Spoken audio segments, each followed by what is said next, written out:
Hello, everyone. Thank you so much for tuning in to the Navigating the Healing Path podcast. We are your hosts, Maggie and Nicki, respectively. And we are so delighted to be here. Okay, I'm really delighted to be here. I'm also delighted. Please never worry about that. Okay, good. But no, I'm always delighted. Heard, received, granted. Love it. But this particular subject is my quintessential jam. I love this. This is so much of who I am. And this is going to be all about body work and energy work and what that is and how and why it's a helpful tool to connect with yourself and go within. So please, if this is enticing, stick around, tune in. You won't regret it. Probably. You never know. Gonna leave ourselves open to all options. Absolutely. Here at Navigating the Healing Path, we are nothing but neutral and open. Whatever. Get what you want. Don't. Exactly. I don't care. Have the experience that you have. It's all welcome.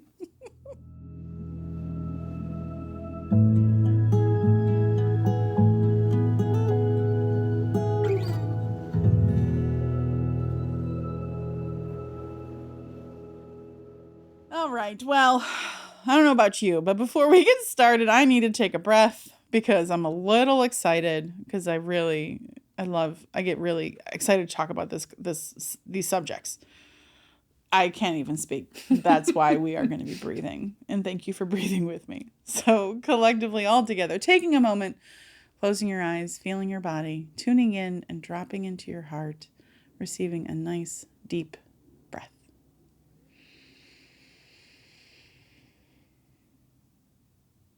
Filling it all the way up and releasing. One more nice deep breath for good measure.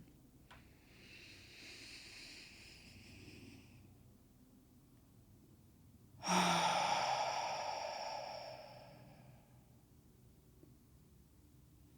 like the idea of just releasing anything that isn't going to serve in this moment.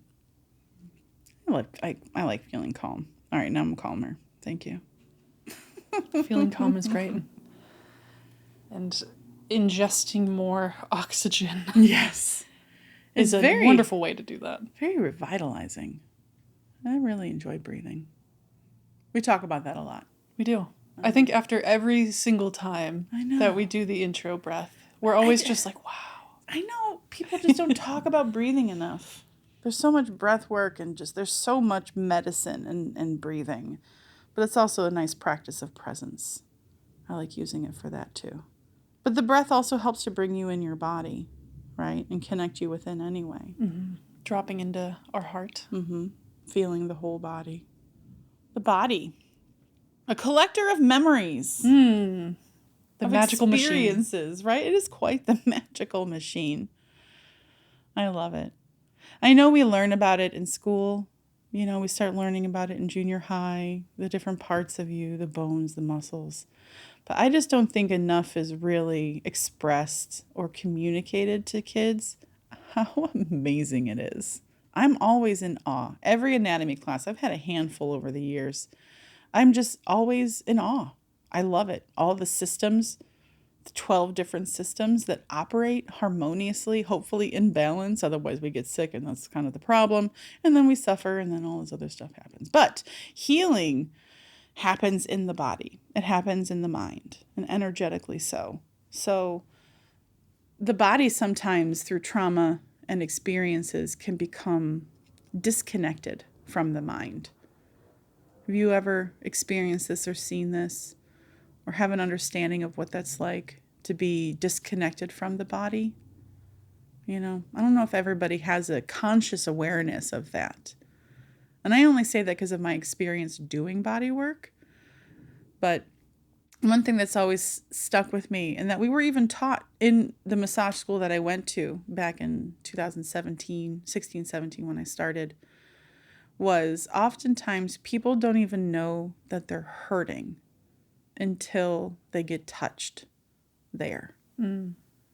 Like as I'm just doing a nice, easy, gentle effleurage, which is just like a nice, soothing, sweeping motion over the skin. There's no depth. It's just like a, hello, welcome to the session. I'm just going to start moving your fascia and your blood and just make an introduction with my touch. And then when we start getting into it, this awareness comes in when you have another person facilitating your healing of your body, of the relaxing, of whatever it is, the tension you're holding on to, is how often they'll go, I didn't even know I was hurting there. Because that's how the nervous system works. It's kind of like when you wear an itchy sweater and it itches and your nerves are like, ew, this is irritating, right? Mm-hmm. But when the nerve won't shut up, right? And it won't stop sending the I'm annoyed by this texture impulse to the brain is like, be quiet, I'm turning you off. And it will shut off that receptor of feeling, right? Mm-hmm. So people can be in pain and not even realize it because they've just gotten used to it. And I feel like that is a symptom of just not healing, or just holding on to the things that don't serve, or the repressed emotions, or not healing something that broke properly, or not giving it that kind of rehab. You sprain an ankle, that takes 8 weeks to heal. You should not be on it. You should be icing it and elevating it and caring for it so that it can heal in alignment. But when people aren't taking the time to rest and heal, it's going to compensate. The body's going to get out of alignment. It's going to be tighter on one side, which is going to pull you down. And then it's going to be overextended on the other side, which causes pain. Overextension of muscles also causes pain. So you think your back hurts, right? No, between like my mid back, by my scapula, like it just hurts so much. And you think that's the problem. But really, those muscles are overextended, they're overstretched, and that hurts. But the real problem is in the front of your body. It's the pectoral muscles that are contracting and pulling your shoulders down and in that makes that back muscles overstretch. So in order to relieve your back pain, you need to work on your front. So a lot of like this kinetic chain of the muscles, you have to follow it sometimes. Like you can release somebody's back pain through their feet, which is remarkable because it's all connected. Everything in the body is connected. All of the nerves are connected to the brain. All of the blood vessels are connected to the heart. Everything is connected. And when one little thing goes out of balance, it's going to compensate, then another system has to take over, right? One of the 12 systems. Right. Or it gets overtaxed and then it starts to not be able to function. And then this other system is going to be compromised and not be able to do that job as well. And it's just this domino effect of illness and dis-ease. Right? Yeah. Can I ask what the 12 systems are? Oh, gosh. Quiz time!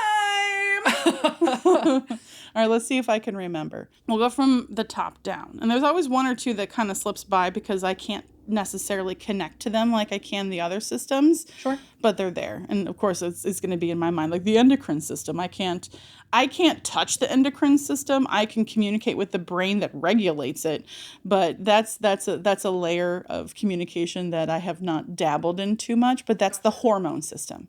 So the endocrine system, and this is the body chemistry. These are the feelings, the dopamine, all the different stuff that gets released from the brain through the stimulus of the body, through the nerves, through the, the hey, I need some help. So the body's like, okay, I'm going to give you this drug, and it makes it its own cocktails, right? It's the cocktail factory, if you will. Okay. So number one, endocrine. Gotcha. And then you have the cardiac system, right? Mm-hmm. The heart, blood, circulation. You have the respiratory system, breathing, oxygen, more of that. The nervous system, brain, nerve endings, skeletal system, the tent poles, if you will, and then the muscular system, which is the fabric. I've never heard the skeleton be referred to as tent poles. Oh, yeah. It's what keeps you rigid and upright. It makes perfect sense. It's just like, whoa, weird. Right? And our skin is just the nylon. Yeah, it's the fabric, right? That keeps the tension in the right places on the poles to keep you upright. And you have like 12, I think it's like 12 structural muscles that these 12 muscles keep you upright from there's like 2 abdominals that keep you upright. There's a bunch of the back ones that keep you upright. The psoas, I think, is a structural muscle, but everything else is sort of like outside of that. But there's like very serious ones that like, if you don't have these strength, then you can't ambulate, right? So Fascinating. yeah. Okay, so 5 skeletal. 6. Muscular. We're on muscular. Skeletal, 5. Yeah, 6 muscular. Reproductive. Obviously, we know what the reproductive system is and what it does. Oh gosh. Wait. The urinary system. That's its own system. It's 8. How many are there now? Now I'm doubting myself. Wait, hold on. Digestive, yes. There's another one. There's 9. Digestive, which is interesting. It is one system that starts in your mouth and ends in your butthole. Like, it is all one contiguous tube. It's so funny. It's one tube. That's it. Oh, God. That's so gross. But also so cool. Okay. Oh, gosh, now I'm stuck. This is always like, I had a test and I did pass it, but I haven't reviewed it in a very long time. Totally understood. Is the skin its own system? No, that is an organ. Is that? The lymphatic system. There's that. The lymphatic system, it lies underneath the skin above the muscles. I love lymphatics. It's like the flow in the river. And oh man, having lymphatic drainage is the most subtle, okay, in my experience, because there's so many ways to do different body works and protocols and things. But the way that I was taught lymphatic drainage is very soothing. It's very calming, and it's so subtle. I'm like, this is so stupid. Like, how is this relaxing? And then I experience it. I'm like, oh my God, I'm floating. My left arm is floating. You need to do my right arm immediately. I need balance. And just like having the whole body done, you literally feel like you're floating on a river, and it is the most relaxing thing, but it helps to calm down your nervous system as well. Right? This like gentle, subtle, light touch is very calming. So it's very neat. I do love the lymphatic system. Now I just want to look it up. Go for it. I'm going to look it up because I'm drawing blanks. Oh, really? They call it, I forgot. Integumentary. That's the skin, hair, nails, skeletal, muscular, endocrine, exocrine. No, that's not right. Lymphatic, nervous, reproductive. All right, I covered them. Guess there's like 10. Okay, Something nice. like that. Nailed it. Nailed it. I was close. Integumentary. Forgot that word.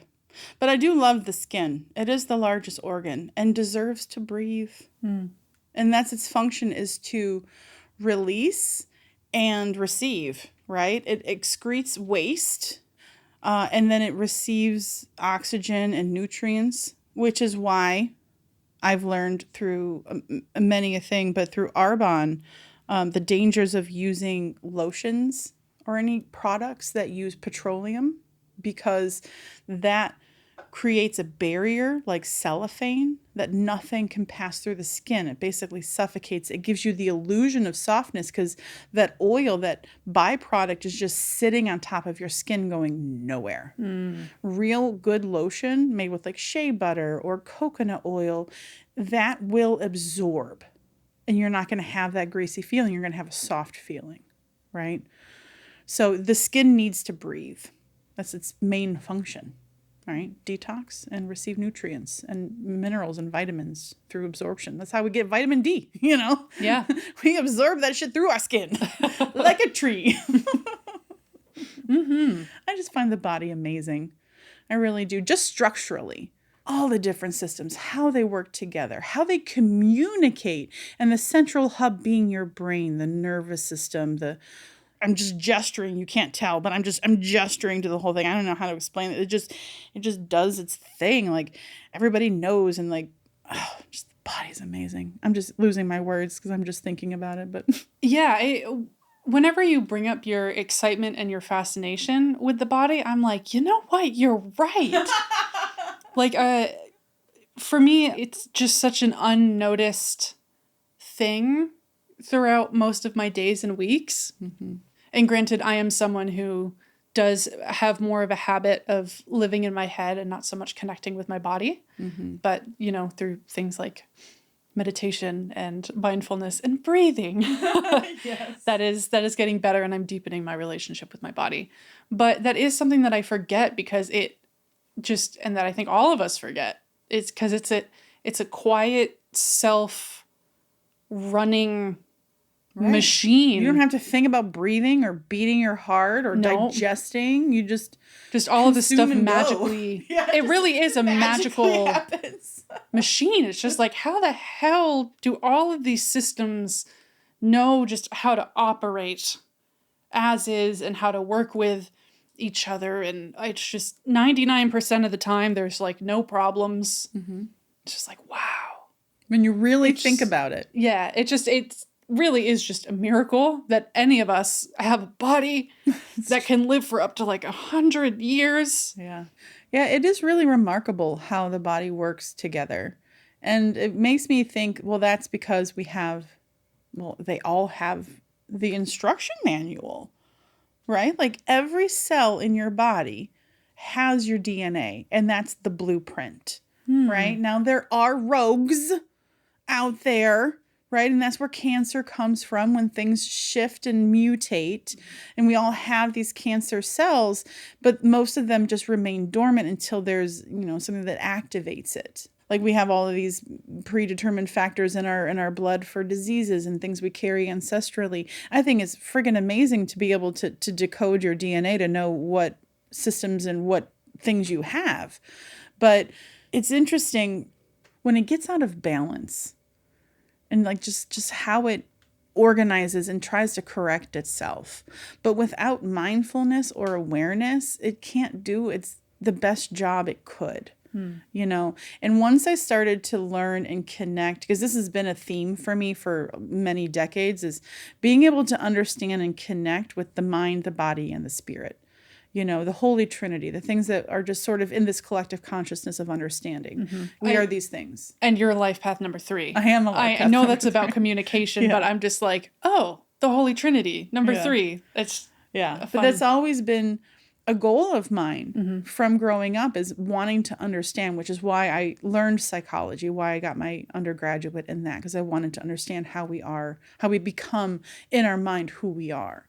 And then once I left college and I came out here and I learned body work and I learned shiatsu and about how to connect with the body. And then that was where it brought in, because it was based in traditional Chinese medicine through 2,000 years of observation. Like it was just, no, these herbs help with this because this is what we've observed for 2,000 years. This is amazing. And then they brought in the emotional component, that so often our diseases, our diseases, our illnesses are emotionally based, which is so counter to the culture that we live in of take a pill and let it, and it will fix it. But really, the pharmaceutical industry is just peddling Band-Aids, right? They're not dealing with the underlying issue, the source of the problem, the emotions, the traumas that lead to addiction, to overconsumption of food or underconsumption of food, or like whatever the imbalance is. We learned a lot from even Native American culture that it's all emotionally based. Yeah. And if you can help heal your emotions, that no longer needs to manifest to get your attention. Right. The body is always talking to you.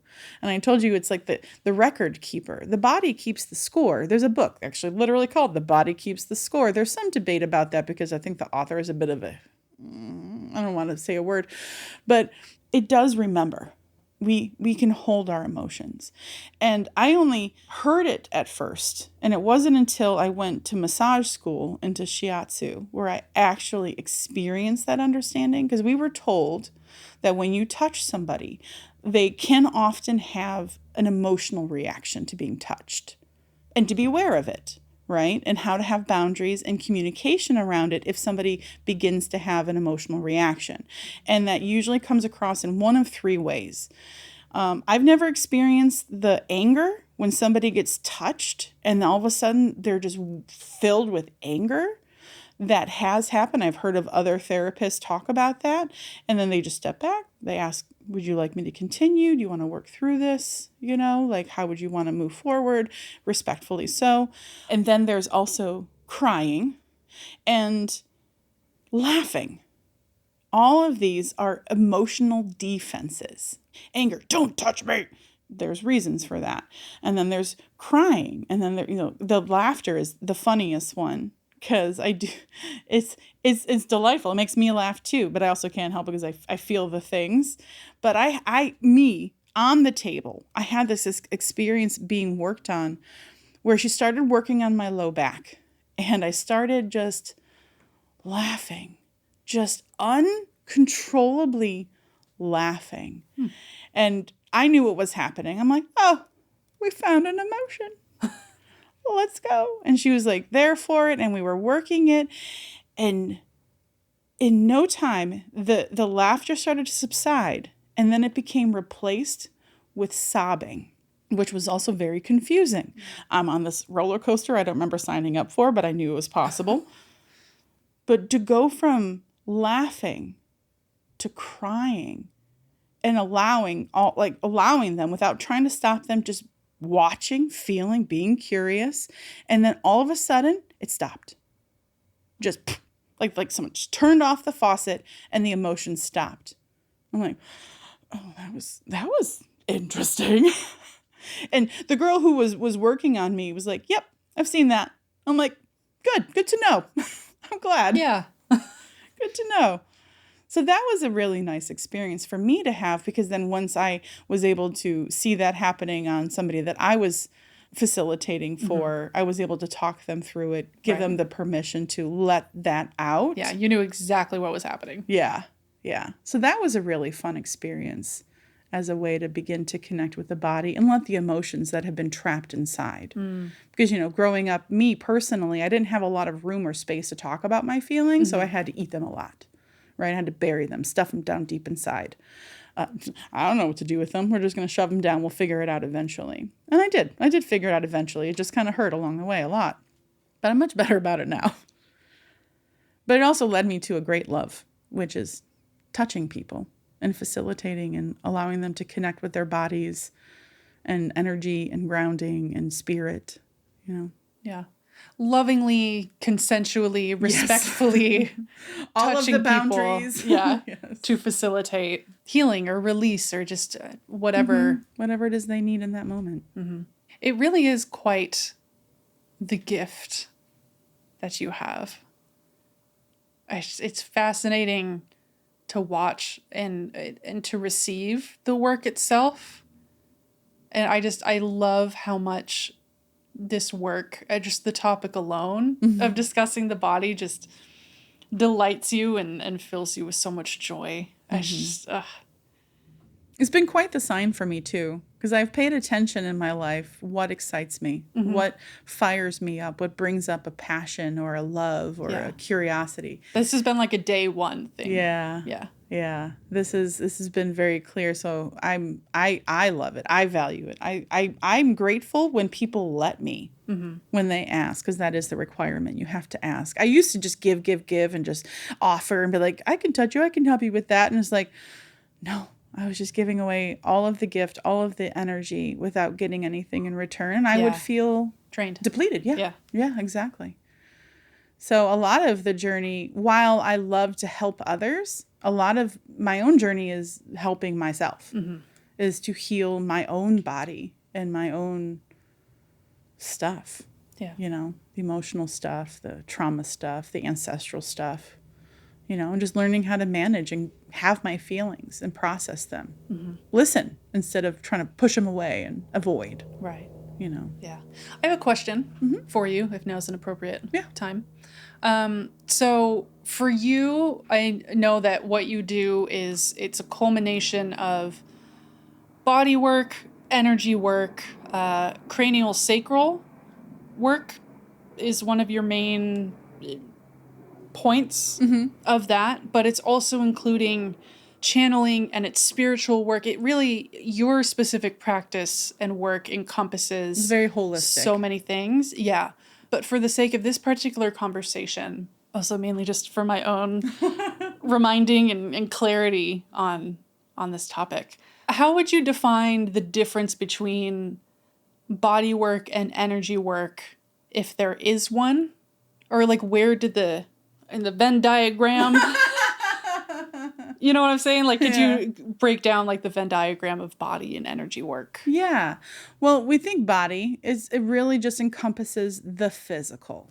So when I do body work, I'm listening to the client talk about where they have pain, where things are tight, what they're noticing, a heaviness, where really it's just about pain, right? In the physical self. In the physical self, bringing awareness into the physical self through muscles, right? Because I don't massage bones or anything, but I massage around them and all the attachment points and everything. So the body work is a way of connecting to how the body is feeling and allowing it to relax and release tension through gentle encouragement and, ironing out of muscles and things. So it's all just physical. It's all just physical. Trying to help your physical body feel better, more opened, more flexible, less tight, getting the circulation moving. Right. Because it's amazing. Massages in general are really healthy for you. And that was your first point of... It was. Massage was the first foray into this field, right? I was 8. I mean, was massaging my family before that, but like the bigger family that I come from, it was 8 when I really started to be more open and offering, and they let me, They would always just give me really amazing feedback, and they would ask like, how do you know where it hurts? And I go, I don't. I'm just feeling. And that really was the answer. I never tried. I would literally just put my hands there and they would move because I was curious. And I learned to look for knots, right? These like little hard things and tensions and tightness. And then I would just, I don't know, it was just it was automatic. It was just something that would just happen. Yeah, would argue that that's your intuitive knowing, drawing you to the points. First of all, I was always an intuitive massage giver. Right. Yeah. I just did it on intuition. And that was a way, because, connected to spirit and knowing and being an empath, I can feel when people have tension places. My hands see a lot, right? When I have my hands on people, there's a lot of information that comes into my system. Right. So, and that was great. I love the body work, but there was always more curiosity for me, especially when I started to learn the connection between the mind and the body and how they're connected. And the doors go both ways, right? The mind can influence the body, right? I think I'm getting sick. You will likely then get sick. Yeah. Right? Because your mind is sending your body the signals, body's like, did brace you hear for that? sickness. We're getting sick. Yeah. All right, let's look for the pathogen. And I learned, and I used to get sick all the time, because I would have these thoughts, oh no, I think I'm getting sick, and then inevitably I would get sick. I stopped having those thoughts, and every time I thought about it, I'm like, I'm going to avoid this. I'm going to avoid this illness. And that's when I started taking my vitamins or drinking more water or getting my sleep. And it's using an essential oil. Right, exactly. Taking some sort of supplement that would help. I love essential oils. Don't get me started. But it's your thoughts affect your body. Counterpoint, your body affects your mind. That's why they tell you when you're feeling depressed, go for a walk. Because the walk is going to move your blood. It's going to get everything circulating. You're going to feel more in the flow. And then those hormones are going to kick in and going to help you feel better. Right? So then just moving your body and loving your body, whether you get a massage or you go exercise or lift weights so you can connect to strength, whatever the medicine is, your body can influence your mind. Very much so.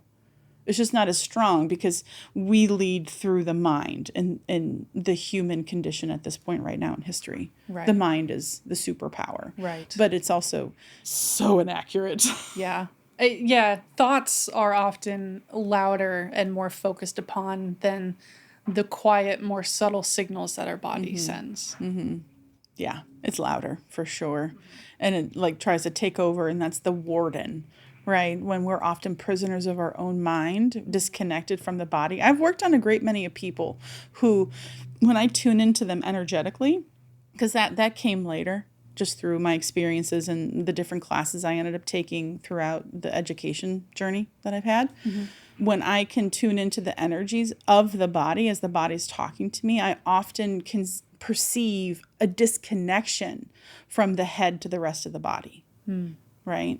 So many people. I was one of those people, right? Yes. Yeah. I do believe. Uh-huh. But that doesn't mean it's permanent also. Very true. It just takes effort or just a little bit of work and awareness and permission to give yourself that to be embodied. You know, that's a lot of the work that I do because I grew up so dissociative and just up in the clouds, not wanting to be here on earth because it was so painful, right? That when that became my intention to be grounded, I didn't realize at the same time that was, that means I'm embodied. It means I have to feel my body because I have to feel it in order to ground to it, right?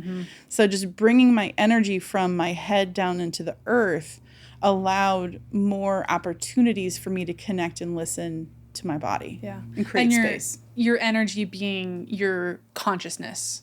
Elaborate. What do you mean? What's the question?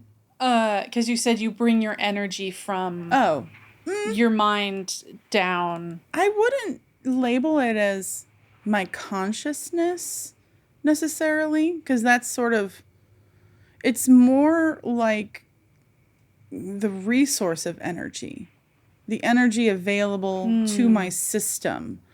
That makes sense. Right? I use my consciousness to direct the energy, right? I use my awareness, my feeling sensations, and my understanding of how I feel and what moves through me, right? But that's also a later thing too. When you want to feel energy, it's not immediate for most people. If you're not practiced in learning how to feel it, you're not going to know it until you just begin to experience it through meditation or having a facilitator work with you energetically. Right. You know, but my experience is people don't understand that you could do both at the same time. You know, you either do massage therapy or you do energy healing. You do Reiki or you do massage. And it's like, I'm a mixed media artist. I will not be limited in my tools and how I use them. Yeah. So that was when I realized I love doing as much as I can. Like, that's why I tune into the whole system. I tune into the brainwaves. Well, it's also connected. It doesn't make sense to have the things be separate. It's like, I'm sorry, my hands are on you. I'm going to feel things. I'm going to see things. But this is also just because of who I am. Right. And if you don't want to be seen, then you don't want to come to me.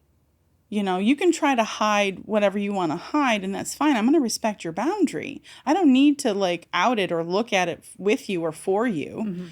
But if you want to, I can reflect and tell you what I notice. Right. What Spirit's telling me. Like, I feel like for the work that you do, it's like your clientele has to have the understanding that your emotions are deeply connected to like your physical self, to any sort of like ailments or pain or sensations you're feeling. Your spiritual self is also so connected with that, and there needs to be like an openness to just understand like the lessons that you're working through. Like, there's just all of it is my particular target audience is very different than just the regular Joe on the street. Yeah. Like, you can go anywhere to get just a massage, but if you want a healing session, right, where your whole system is looked at, from your emotions to your physical situation to like energetic and spiritual, like, because it's all connected. I've just learned to tune into these different parts just so I can have a complete picture of what I'm looking at and offer you options. You know, like, there's no requirement. The only requirement right now is just you ask and be open. Right? But if you want just a regular thing, I'm not your person. Right. Right? You take in the entire onion. Yeah.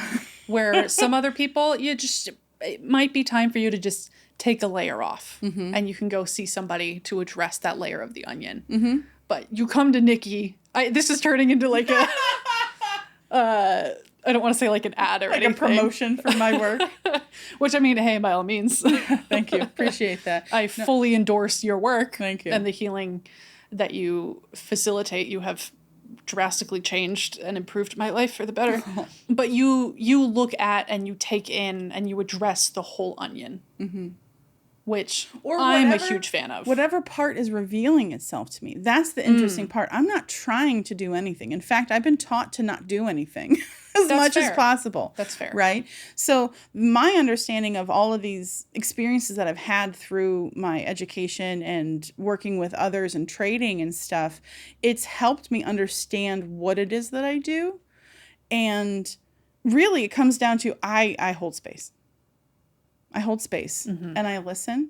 I create a safe, healing environment for the healer, which is the person on the table who has come to me. They are the healer who has come for a session, wherever they are. Because I've worked with people who are so not on my same page, but there's this quality of openness and curiosity and a desire to feel something or accomplish something. Mm-hmm. Sometimes they come in and they need to practice receiving. Mm-hmm. They just need to receive, or they want to just connect to their body. They want to connect to spirit. And this is why I ask every time, like, so what are you noticing? How are you feeling? What are you looking at? What would you like to work on or receive? And like, it's catered to them in that moment. Mm-hmm. They might have had a crazy marathon they ran and they need massage work because their muscles are a bit tighter, right? Or they might have gone through a breakup, or they lost somebody and they need some grief work and love around their heart center, right? So it's more like, what does your body need? What does your mind need? And practice communicating with that with me, and then you can practice receiving. And I'm going to give, and you're going to receive, and you're going to, and it's just this lovely flowing type of experience. Yeah. And often that's what our spirit needs, because our body and our mind are constantly signaling to us the lessons that we're here to learn and to integrate. And sometimes just getting body work is practice in relaxing. So true. Of breathing, of presence. Oftentimes I end up doing visualizations and guided meditations during my sessions so that we can give their mind something to do while their body receives. Right. And releases and has a process. Yeah. So to go back to the original question, explaining the difference between the body work and the energy work. How would you describe energy, and what is your personal experience of feeling energy or picking up somebody else's energy, or how it feels when you have someone on your table? Mm-hmm. Does that make sense? Mm-hmm. But yeah, first, how would you define energy in and of itself? I'm sorry if I'm... No, okay. Never. I'm formulating. Okay. I'm worried. I'm like, why? I'm having such like technically focused questions today, which I feel like isn't always the norm. It's more of like anecdotal or talking broadly. I love it. Cool. I'm here for it. It's always really helpful for me to be able to talk about this, because it helps me understand and gain more clarity of what it is that I do. Because a lot of this experience have been like, what the fuck am I doing? What am I doing? How is that? And that's why I love working on healers, because they're so informative. Right? Mm-hmm. I love healers. This is why I love being a healer's healer. Like, that's why anybody who comes to me is a healer. And even if you're not completely connected, we can get there. And then you can give feedback and understand what's happening and track what you're feeling. But to answer the question, energy is, from my feeling or my experience, is like a life force. If everything is made up of energy and all this energy resonates and vibrates in certain degrees to create a particular outcome. Emotions have different frequencies of energy. We know that shame and guilt is super low, and then love and peace is super high. And when you're in those... in like a vibrational resonance. Yeah. But if you think about your feeling state, I also feel like emotions are energy. Right? Emotions feed us. They give us information. They give us guidance. And being an empath, somebody who can feel deeply, and I've learned to trust my body, that what it's feeling is accurate. And I've had enough practice of connection and communication that it's been validated that what I'm seeing and feeling is what they're experiencing. So whether you get like an emotional download. It's either emotional or physical. Like sometimes I'll work on somebody and all of a sudden my elbow starts hurting for no reason. And I'm like, huh, isn't that interesting? And I bring it up. I'm like, what are you noticing? Because I try not to be specific and give guidance because then, I don't want to like plant a seed, right? But I'll ask, what are you noticing in your body? She goes, oh, my elbow's been bothering me. I've been typing a lot. And I'm like, oh, okay, all right, good, excellent. So it's interesting. It's like, it's not a physical understanding. It's an energetic one. It's like invisible, but it's a feeling. It's the best way I can describe it. But between Reiki, which is energy healing, right? And I love Reiki. Everybody is capable of utilizing this energy force.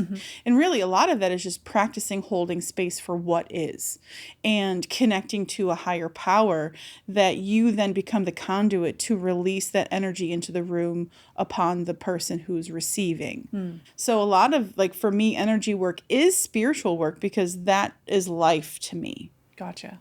It's information. And energy comes in through feeling, emotions, and through physical sensations, but also through vision. Like my third eye. Like they'll show me images sometimes. Like when I'm tuning in, like I'm holding somebody's feet, which is like the first touching after I do a circle and I have my hands open and I'm like just tuning in and listening and breathing and just sort of like settling into the space. And once I place my hands on someone's feet, more information begins to come into my system. And sometimes I'll get an image or a word or something just sort of comes in. But then there's also polarity, which I also want to study more. This is a language that I'm like, I need to learn this, right? Because that's chock full of protocols. So that's what looks at like earth, air, ether, fire. You have like fiery personalities, you have watery personalities, and sometimes we're out of balance with our elements, right? So polarity focuses on like elemental energy and how to balance within the system. Because if you have too much fire, you're going to burn out. Right. But if you have too much water, that's like erosive, or you just get flooded and then you can't move. So it's learning energetically through these practitioners how to bring that balance back, whether you're using your chakras or there's like different hand holds from the hip to the foot crossing the body and making these physical connections, but energetically. Because the whole system is connected, that's why you can release someone's back pain through their feet. That's physical, but you can do the same thing energetically, which also helps the emotional release.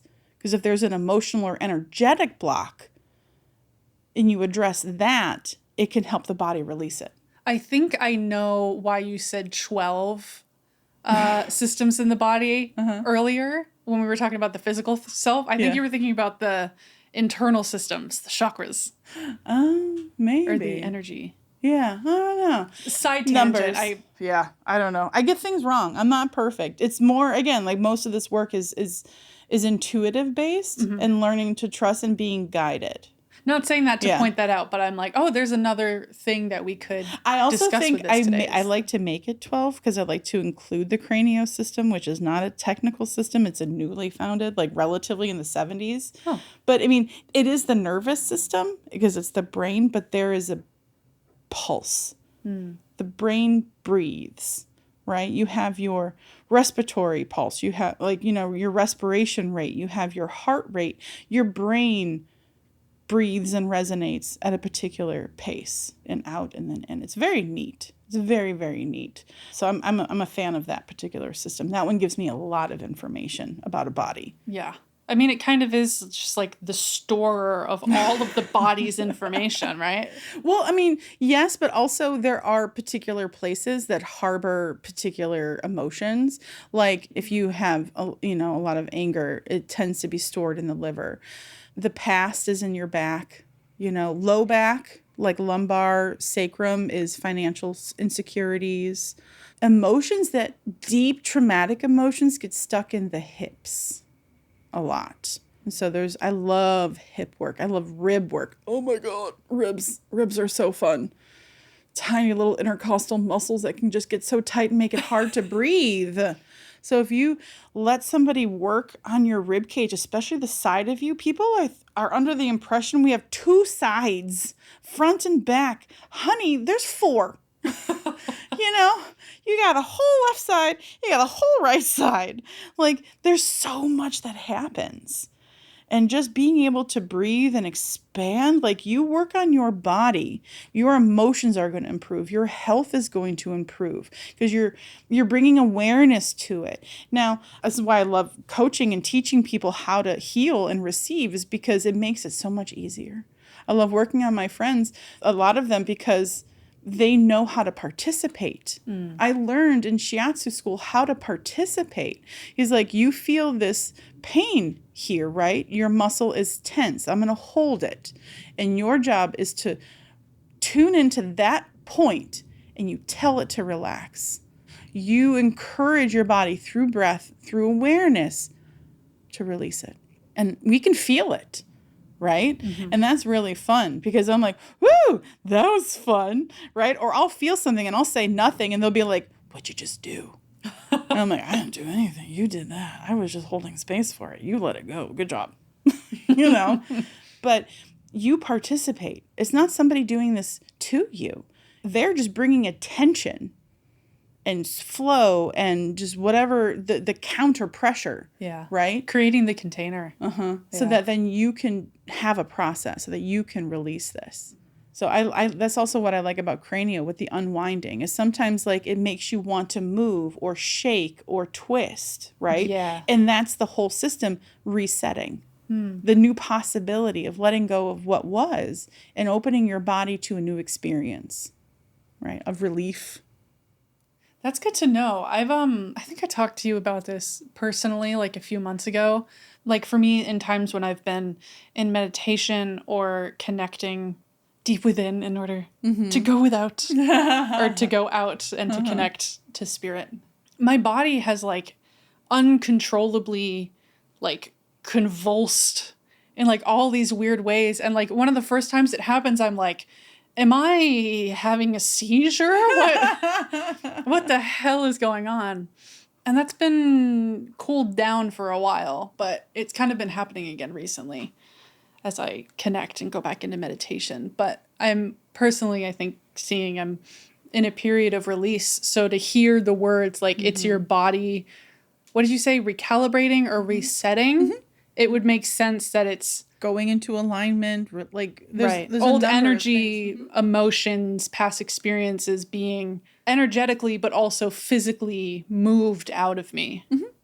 Yeah. And it's noteworthy, especially when you're in a meditative state, because your brain, you know, we have the 4 different brain waves, alpha, beta, delta, and theta. And theta is that part where, who's the guy we love, the neuroscience guy? Dr. Joe Dispenza. Thank you so much. Yes. When he says that it's in that theta state where you are most susceptible to suggestion. That's where hypnotherapists get their people on stage. They get their brains in a suggestible state, which is why meditation is helpful for reprogramming and retraining your brain because it's suggestible. Right? You get relaxed, you get centered and grounded to where your brain is just like waving in this particular way that allows new thoughts to integrate. That's why we have mantras and affirmations of love and kindness and peace and healing, because that is, again, the connection from the brain to the body. Like, hi, this is the new program. This is what we're operating with now. And sometimes as this is happening, as this is integrating, the body wants to make room for this. And there might not be any room, right? So it needs to adjust. It needs to release something. That's also why when you release the darkness and you send it down into the earth, there creates a void. And so being mindful of bringing light into that void, bringing in the new positive loving thought into that void so that it then you're just creating more space for joy. Or peace or love. Whatever the thing is that you need in that moment. Yeah. Support. like whatever you need. But that's the intention. That's the mindfulness. That's the work. But it's really nice when you have the support of somebody else, of another healer in the room facilitating or offering, but also being very mindful of who it is and being very selective on who you allow into your inner system. Yeah. Right. Which is why it's really important to feel safe and respected, and boundaries are held. And this was one of the things that really worried me, because I didn't growing up always know how to handle people's feelings, or if I made a mistake or crossed a boundary. And in my ethics and boundaries class, they literally taught us how to do this and how to handle it. But they said most of the time, people don't even know that was a boundary until you cross it. Yep. But here's how you handle it if and when you do, because you're going to. But here's how you handle it. How do you handle it? If there's a boundary and they have a reaction, you step back, you take your hands away, and you give them a moment. You let them have their crying or like their feeling, and you ask them, or you say something like, I'm so sorry. Did I cross a boundary? What just happened? Can you explain it to me? And either they do or they don't. And then you can ask them, once they answer, would you like to continue or would you like to stop? And you give them the choice. They are in control. So you apologize, and then you also state what that boundary is too, is really helpful. So for now, I'm going to stay away from this part of your body. Is that what we're going for here? Would that help you feel better? Or do you want me to continue and you want to cry through it? Like, whatever you want. Yeah. Right. Okay.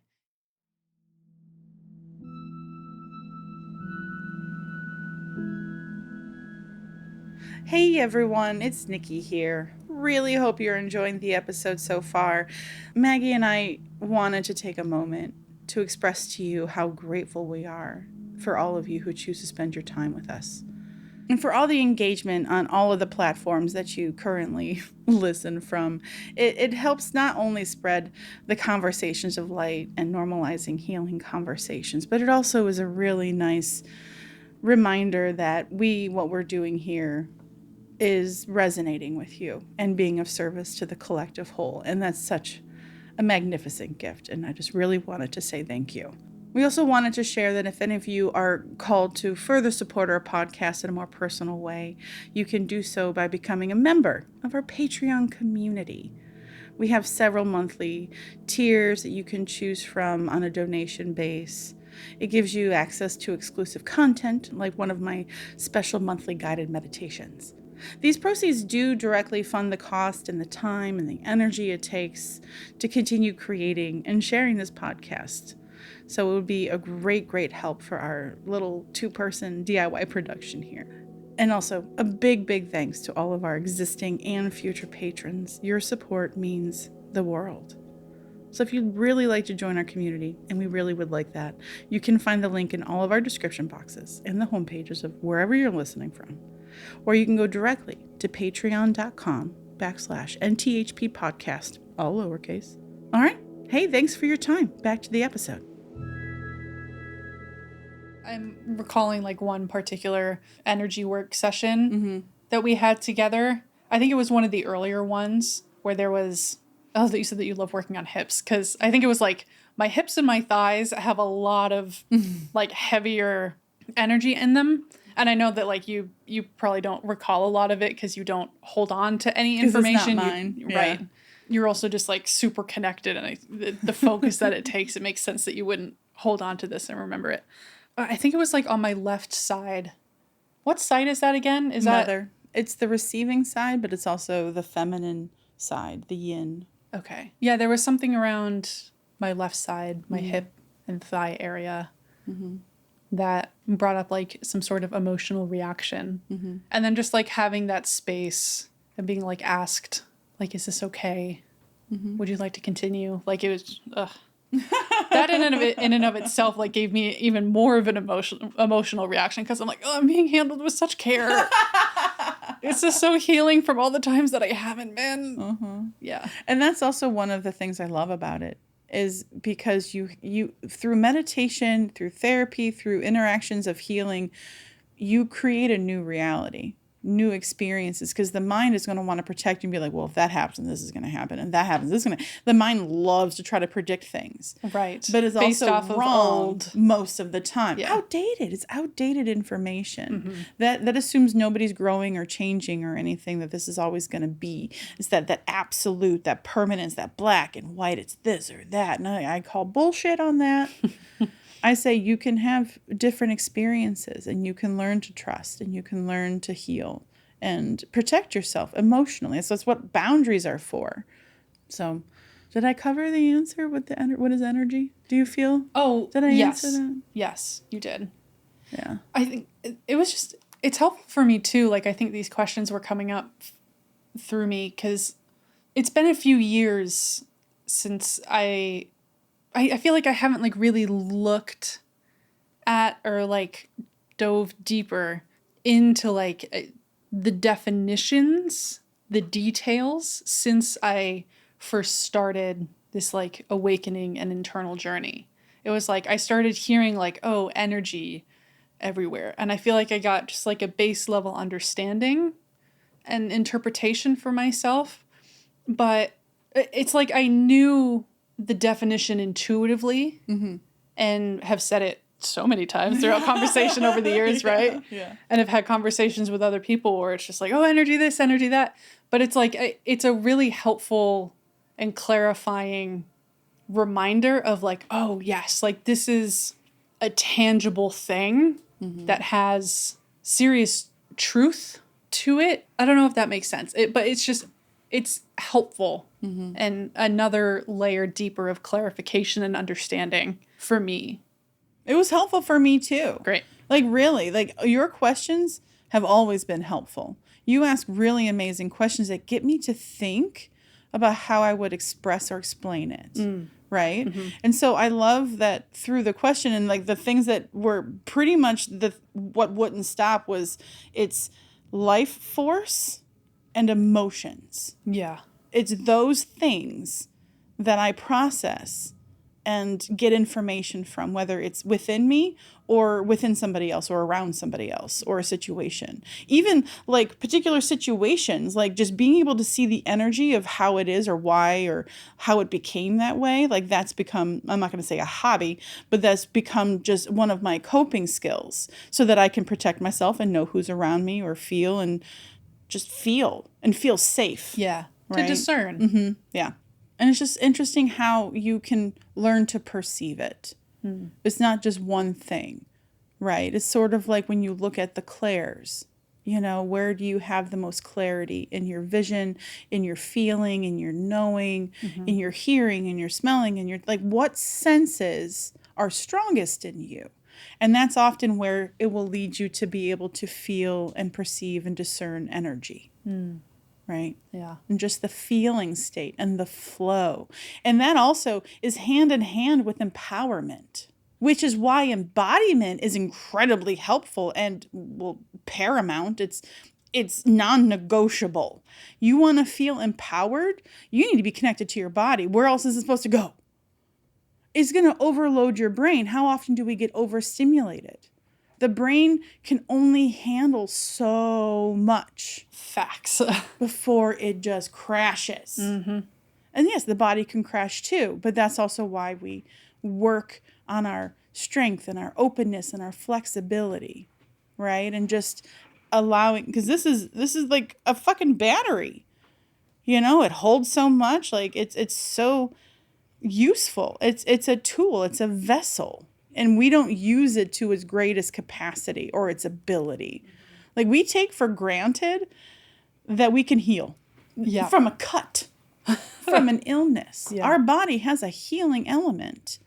And I'm here to help people connect to their own inner healer so that they can feel better living and more in alignment with their soul and the universe and just whatever they're here to experience, express, observe, but with as much love as possible. But being embodied, being connected allows you that access to give your own power a place to live, right? Because that to me is a big issue just in the world in general, is just the power, the fear, wanting to take everyone else's power. You don't have to. Like, we all have it. We just got to take it back or own it or, recall it. There's a lot of work that you can do on reclaiming your power. And that happens a lot through thoughts, and healing the body and making peace with your past. Yeah. What would you say is, that's funny. I feel like I already can hear the answer. That's fun. You ask and then answer. But what would you say is like a good beginner way or like light, playful way to start connecting with energy? Or at least getting acquainted with your own energetic system and what you're feeling. 100% is meditation. Yeah. As soon as I started asking the question, I was like, oh, yeah. Because that's what you did. Yeah. That's what you helped me facilitate so that way I could begin to feel. So, but yeah, that's fair. It's the mindfulness. It's creating that space, that time to allow yourself to feel. Mm-hmm. And the beginning one is just feel your breath. It's literally it. That's how you can start. Feel the air going in through your nose, down your throat, expanding your lungs. Feel the lungs expand. Allow them to empty and feel the air moving out, like through guidance and just through intention and asking. I want to feel energy. I want to feel, and just allow your body to feel. And you begin to notice, right? A lot of times you don't know what you're feeling or what you're doing. Our own emotions, we don't always know what we're feeling unless we take the time to sit with them and feel them and begin to practice using language around it. Right.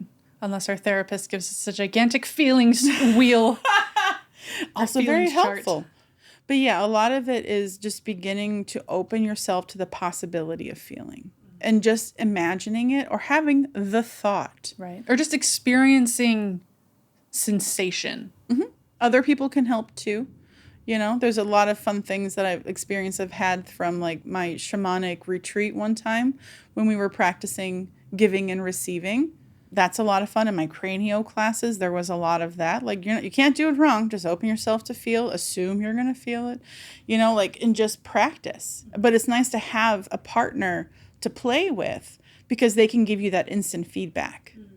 But it also gives you a chance to practice the giving of the moving of the energy, and you can connect to your heart. And, obviously there's protocols. You always have to ground. Whenever you give energy or do any kind of energy work, you have to set up your system, your physical body and your energetic system into the earth, deep into the earth, to ground, and then to source, to receive extra. So you have these like two sources of energy culminating through your particular physical system and energetic system that then you're offering into somebody else, right? So that's one practice of giving, loving energy. I still do that practice when I'm meditating on my own. Mm-hmm.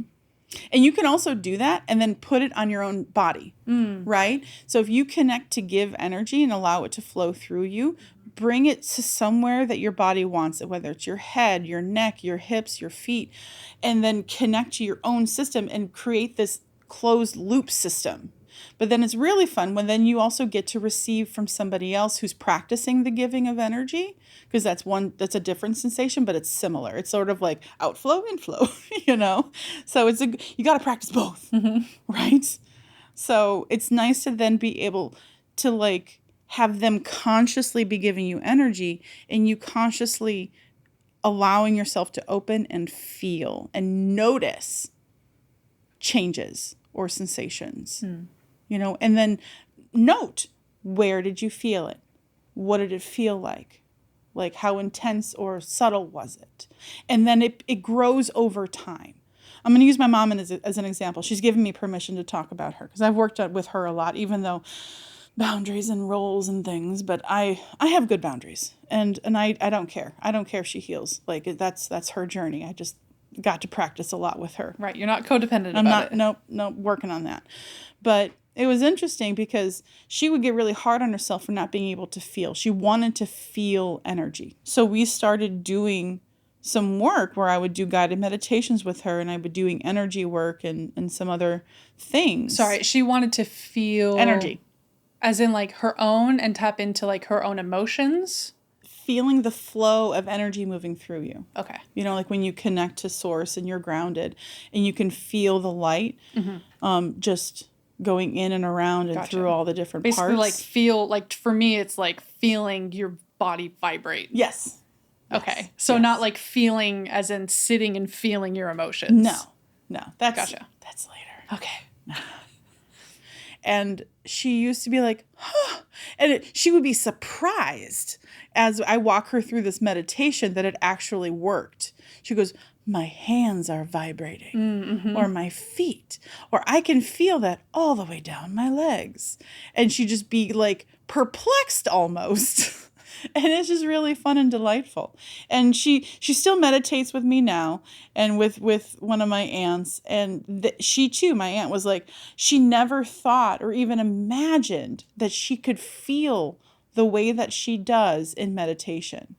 How open and expansive she feels. How everything is just moving and tingling within her. Like I'm doing this their right minds. now as you're talking about this. And I'm like, oh, yeah. But that's what I learned in Cranio. I loved it. Was he would talk to us about this concept of still point, like where you're feeling the brain waves and it's going out and it comes in. It's just so relaxing. It's like friggin' waves. I'm like, oh, I'm just gonna go out, and it's just a really nice thing. And then all of a sudden, there's a healing point where everything stills. And that's like where healing happens, is in this still point. And we're all like, well, how do you do that? And he goes, you want the secret? You got to think it. Yep. Just think the word still point. And then it happens. And sometimes what happens is you have the thought before you communicate, and then they feel it already. They're like, whoa. You know, or something will happen. There'll be some sort of verbal validation, or actually what happens a lot of times is when they'll sigh. They're like, That's what happens a lot. When you can tell when people drop in or they release something, and it's just so uncanny about how you don't even communicate. You're just like, oh, you're right. This would be a good time for a still point. And then you think the words, and then the body responds without anything, without any sort of provocation. This is how the thoughts really matter. Thoughts direct energy and emotions and create your reality. I'm like, I did that. I said the still point. I've just been like following along or just like doing the thing alongside what you're sharing. And I'm like, oh yeah, 100%, dude, that's crazy. It really is just like such an opening. There's just like a soft tingling that you start noticing. And it's just so weird how it's like, it's not really doing anything or changing like you're not doing anything different. You're just shifting your awareness to what is already here and to what's already happening and to what your body is already feeling. It's just you're giving it attention. That like that's the only thing that changes. But earlier when I said, or I was asking, you're putting consciousness into your body. Like for me, that's kind of like I what can it see feels that. like. It's like if my consciousness is mostly up here in my head, contained in my skull, it's spilling or flowing downwards like a waterfall through the rest of my body. And it feels like these different points are all like lighting up, like all the way down to my feet. It's like, oh, the consciousness street lamp has just turned on. And it's like a boop, boop, boop, boop, boop. I have a better understanding of that now. So from a facilitator, from a practitioner standpoint, I have to keep my ideas and consciousness out of it. Okay? Because that is controlling, and that's me thinking I know better. Gotcha. Right? So when I'm working with somebody else, I have no thoughts other than whatever spirit is giving me to help guide the session. That being said, that's my role, right? But when I'm the healer receiving and doing my work in meditation or getting worked on myself, or if it's helping somebody else, I can see how bringing your consciousness into the body is helpful, because that is how you become aware of it. So you do bring consciousness in the practice into your body, because you're conscious of where you're holding tension. You're conscious of what hurts. You're conscious of what is out of balance. I can now tell from my years of chiropractic work and massage, I can tell when a rib is out. It's either I can tell whether it's a muscle strain or my rib is out, or both, right? You get this body awareness. Your body has consciousness itself. That's why we want to help balance all of these parts of ourselves. Right. Our mind has consciousness, our body has consciousness, and our spirit does. And we need to live harmoniously in this little system here. But yes, that actually, you're right. That is part of the, I never thought about it like that.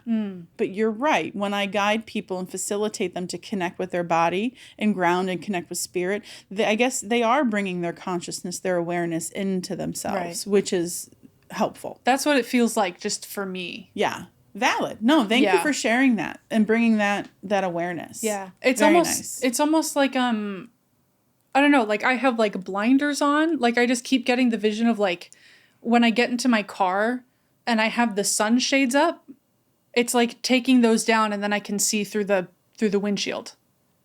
It's like that's what it feels like when I become present and I drop into the heart and I start, literally it feels like I'm putting my consciousness throughout my whole body. And then it's just this like expanding, opening. That makes sense in like a meditation and awareness practice of presence and like all of that. Like, I get that. Right. And thank you and for I'm that. experiencing that right now. Yeah, I love that. Yeah. I love that. But it's just the quiet magic of the body and the body's own energy that is just here, perfectly functioning exactly as we need, quietly healing. I don't know, it's so fascinating. And just like, what a fucking trip to just like have a body and to remember to experience the body on all the pleasures. Yeah. From eating to sex to movement to connection and to breathing. Seriously, all experience your deeply body. Enjoyable. Yeah. You know, honor and love it. That's why I do that every day as a practice. I spend a little bit of time offering gratitude to my organs, to my immune system. And I offer gratitude of, thank you so much for functioning so efficiently. I love my body. It gets me through. It carries me through the day and through the world. And I'm grateful for the strength that I have to move and get through it. Yeah. That's really great for me too, you know, because I think a lot of us who have had trauma and it's not always felt safe to be in our bodies from the emotions that we store. Who wants to be in a body that's full of anger and sadness and depression? It's hard living in there. Or physical and chronic pain. Right. Yep. Been there, done that. But it can change. And that's what I hold on to. And my understanding is, nope. We can heal. We can heal. It might not be perfect, like factory reset, but it can feel that way, right? Like I have a herniated disc in my L5-S1. It is out there. And sometimes it acts up, but most of the time it doesn't anymore. Because I've learned to heal. I've learned to feel. I've learned to listen to what my body's trying to say. Because it acted up last December and this last April. And it put me in bed. And I could not walk or stand or move or exist without crying. And I was like, what? I listened to you and I'm crying in the shower. And it's like, yeah, but do you? Do you? And I'm like, no, you're right. I'm not listening. And it's like, it's just a practice of learning to listen to the body. What does it need? What does it want? You know, and practicing compassion and loving yourself in whatever state you're in. You can love yourself into healing. Yeah. Building a nurturing, balanced relationship with your body. Just treating it the way that you'd want to treat like your own kid or like your inner child. Right. But having body work and allowing somebody to help you is really a helpful way to connect with yourself, to collect the data to know where you're holding. Mm-hmm. What is hurting? What does it feel like? Is it sharp? Is it dull? Is it intense? Is it subtle? You know, what comes up when you think about it? What emotions are there? What is it connected to? Like being curious and just allowing someone to care for you. But that's my work, right? There's plenty of people out there that would just be like, I'm just going to massage your muscles. Great, please go to them. Just go for whatever you need to go to. Mm-hmm. But if you're on a healing journey and you are spiritually inclined and you want to heal and feel better existing, allowing somebody to support you is very beneficial and helpful. It helps it go faster. It gives you more opportunities for new realities and obtaining new skills or tools. Being on your table, which you have been the only person that I've gone to for energy and body work. I have like never had a massage or anything like that. But I am somebody who has had a difficult relationship with like physical touch and feeling safe or comfortable and open enough to allow physical touch from people for a good chunk of my life. But the times that I have received energy and body work from you, it's like I can feel how deeply that's like healing. Whoa, my left ear is ringing like crazy. Whoa, hello. Oh, I love when that happens. I know you say that like you're not healing people.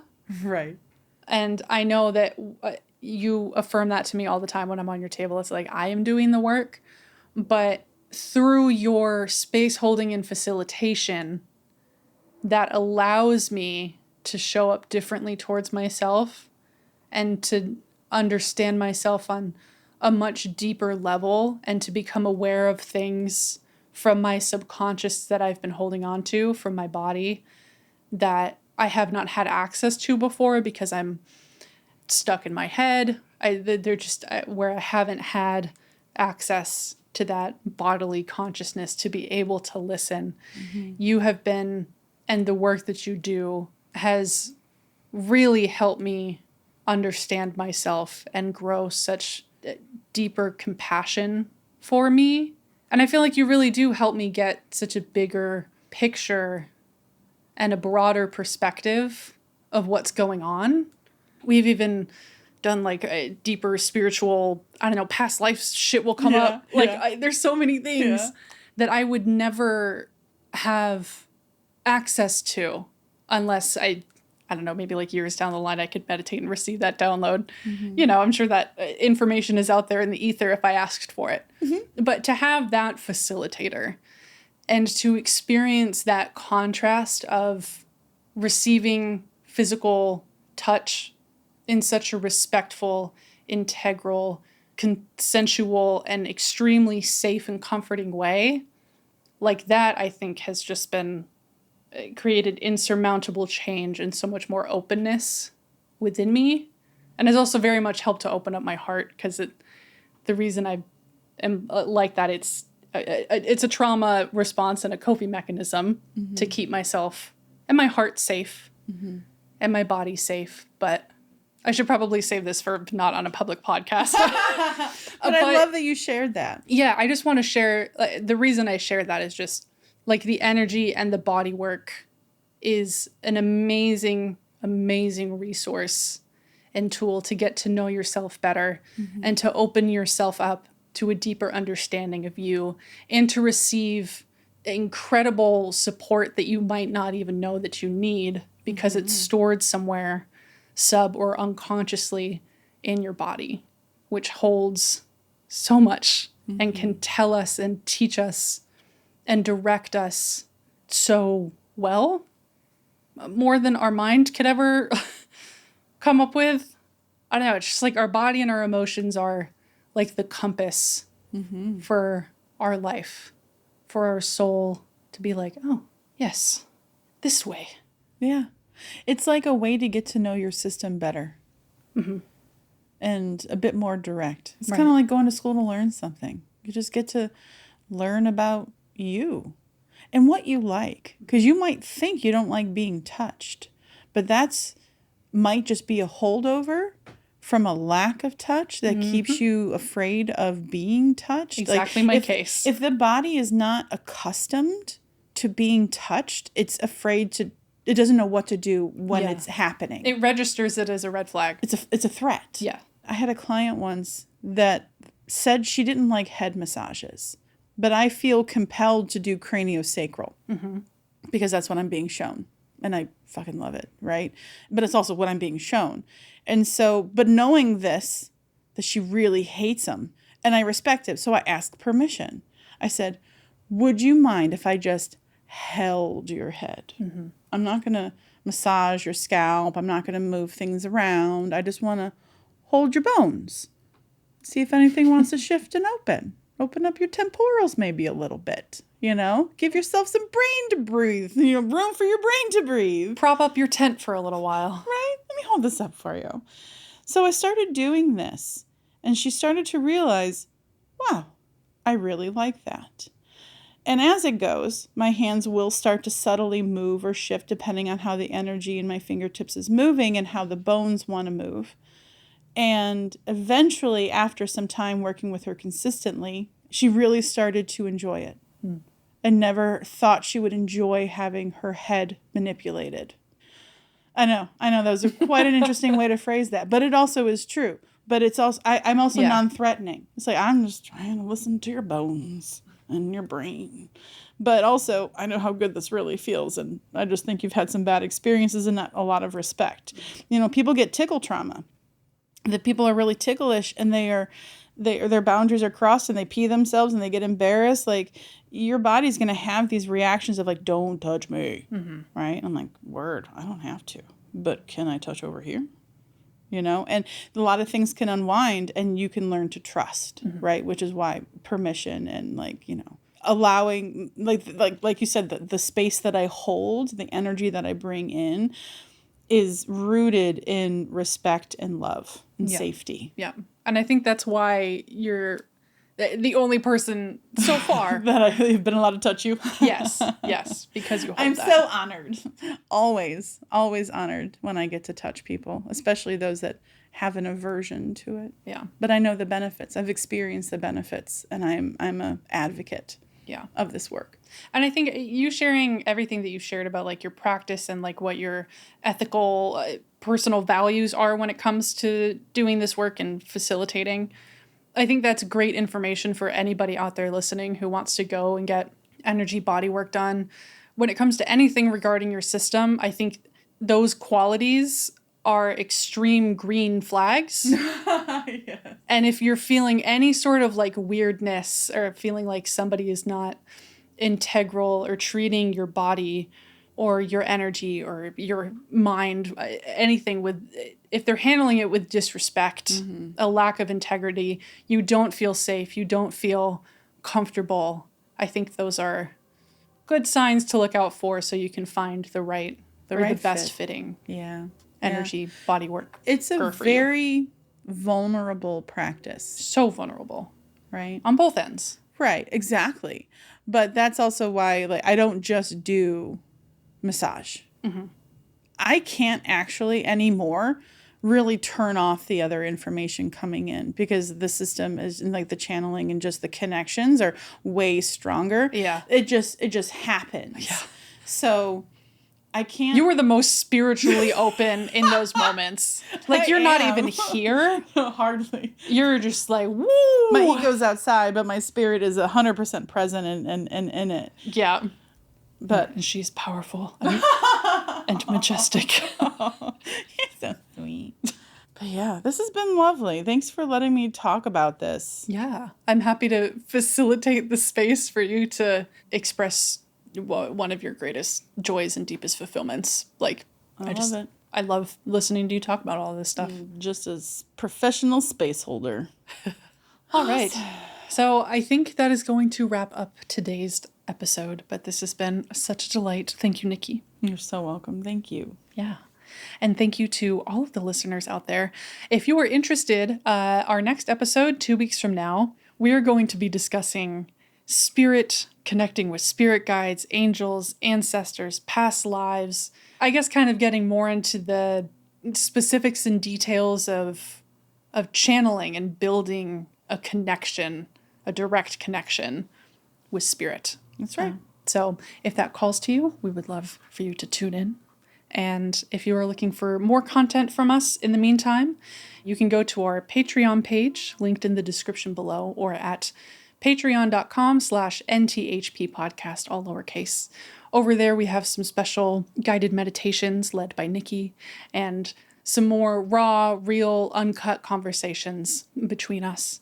So yeah, if you're interested and want to become a patron and donate and help support our 2-person DIY production over here, we would be in such gratitude. And thank you so much already to all of our patrons who are contributing currently. You know who you are, and we love you so much. Yes, we do. Yeah, thank you so much for tuning in, and have a blessed 2 weeks. Yeah. Bye, everyone.